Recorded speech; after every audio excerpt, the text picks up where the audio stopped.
Assalamualaikum warahmatullahi wabarakatuh. Waalaikumsalam Waalaikumsalam seperti warahmatullahi manis. wabarakatuh. Ya. Perkenalkan nama saya Pratama, saya dari UNES. Oh, ya. Ustadz, saya Hmm, bertanya. saya berjawab. Oh, sa- kita tidak bisa request takdir kepada Allah, Ah, tapi kita bisa menerima takdir itu Ah. dengan lapang dada.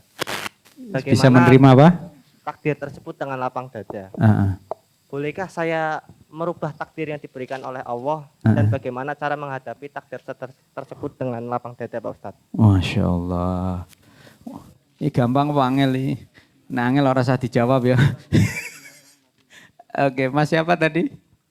Pratama. Oke, emang Mas Pratama pengen takdirnya apa ntar?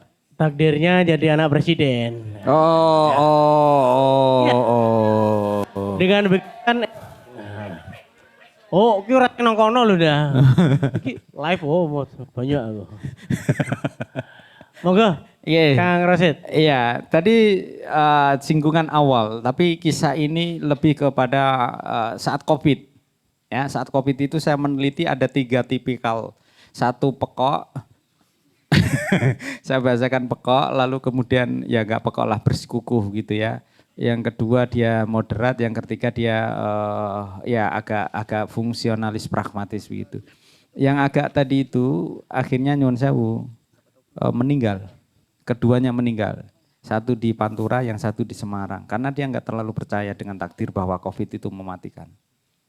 Dan saya menemukan keduanya, ya saya sebutkan tidak apa-apa, meninggal saat itu di RSI, yang satu di rumah sakit daerah di Pantura.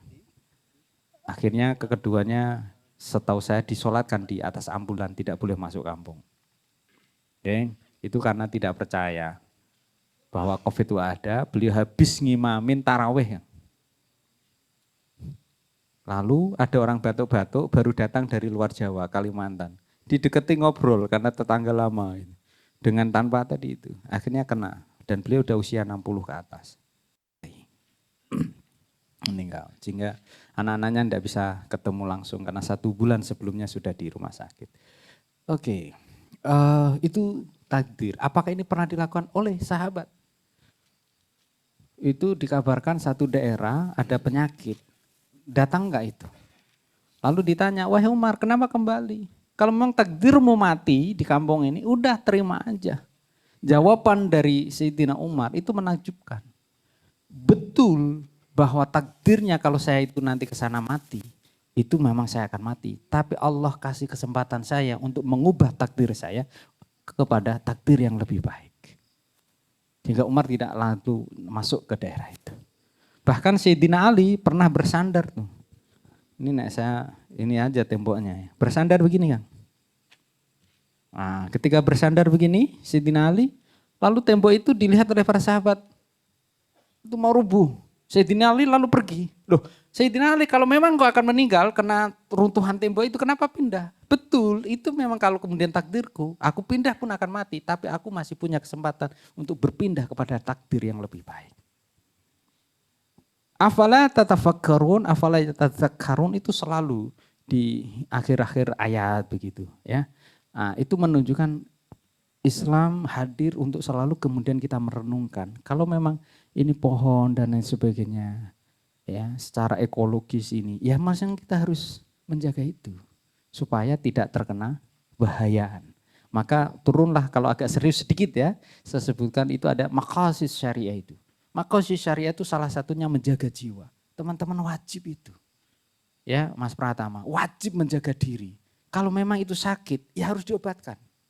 Kalau ini tadi saya batuk berkeseterusan, itu berarti saya harus sudah. Kenapa? Karena saya sudah mau ngedrop. Tapi ini tadi kayaknya agak iseng kena minuman apa gitu.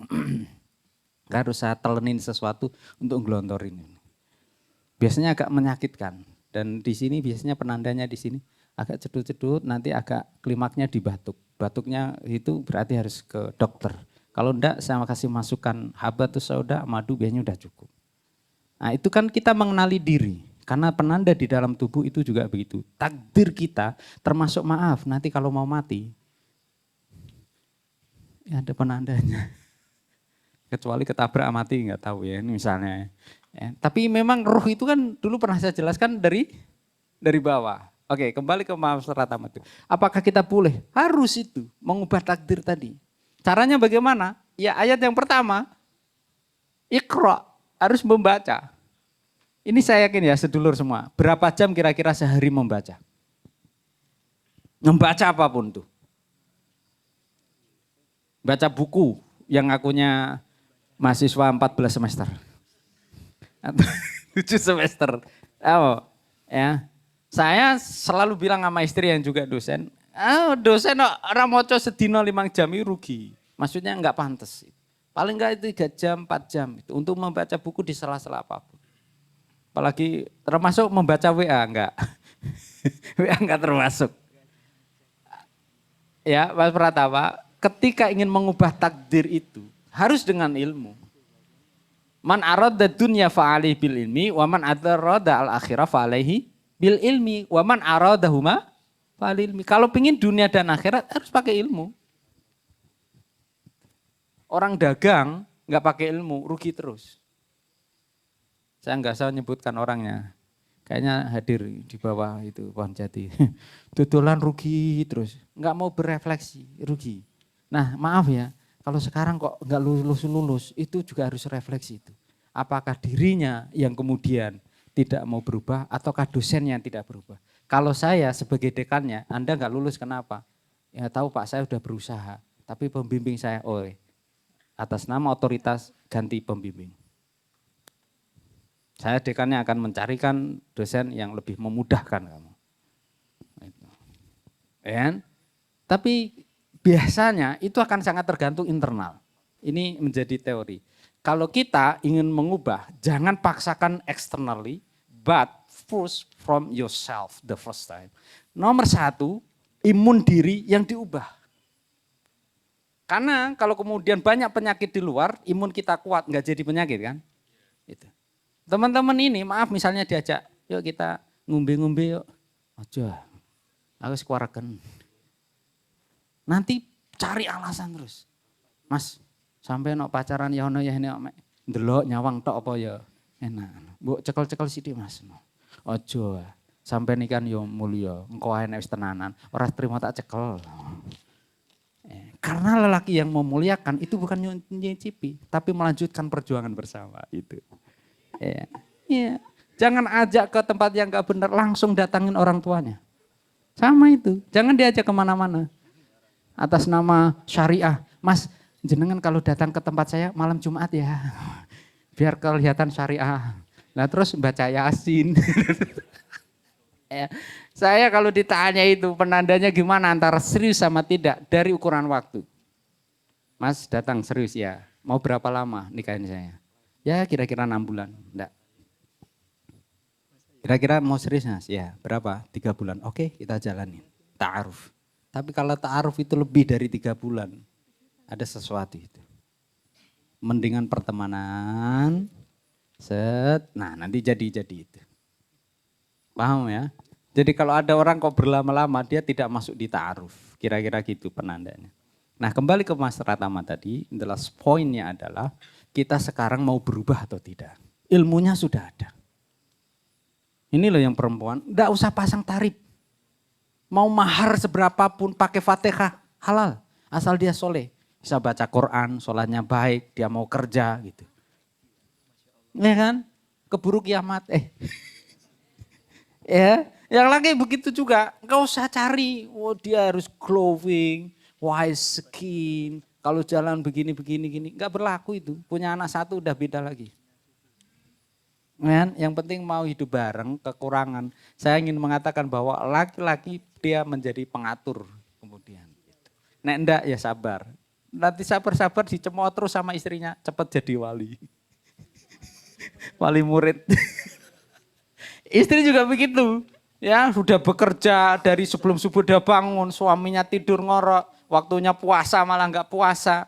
Udah biarin aja, jenengan sabar jadi wali. Kalau tidak netes ke jenengan jadi anak-anak hebat itu. Kenapa kemudian ada anak hebat? Biasanya ada di baliknya ibu yang hebat. Kalau ibunya yang enggak hebat biasanya ada bapaknya. Tapi kalau anak itu hebat-hebat biasanya kedua orang tuanya yang hebat. Ibunya tidak bisa menghandle, ayahnya yang kemudian menghandle. Selelah apapun, insya Allah lebih lelah lagi kalau anak-anak itu tidak hebat atau tidak soleh.